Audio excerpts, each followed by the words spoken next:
हमारे भोजपुरी के जाने माने कलाकार खेसारी लाल यादव जी का नया सॉन्ग आने वाला है, तो बने रहिए वीडियो के अंत तक।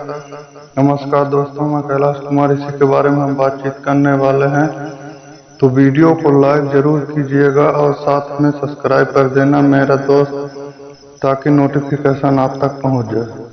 तो अब बात करने वाले हैं भोजपुरी के पावर स्टार खेसारी लाल ने एक न्यू सॉन्ग शूटिंग किया है। सॉन्ग का नाम आपको बता दूं, मरद मौगा मिलल बा। मेरे दोस्त, सॉन्ग की इतना अच्छा और इतना बेहतरीन है कि आप सुनकर खुश होने वाले हैं। खेसारी लाल यादव की सॉन्ग बहुत जल्द आने वाला है और जल्द ही देख पाएंगे। दूसरी खबर यह है कि नीलम गिरी और खेसारी लाल यादव जी का सॉन्ग डांस देखने को मिलेगा। भोजपुरी के पावर स्टार खेसारी लाल यादव ने एक न्यू सॉन्ग शूटिंग किया है। सॉन्ग का नाम है एगो दिल। हाँ दोस्तों, सही सुन पा रहे हैं, ये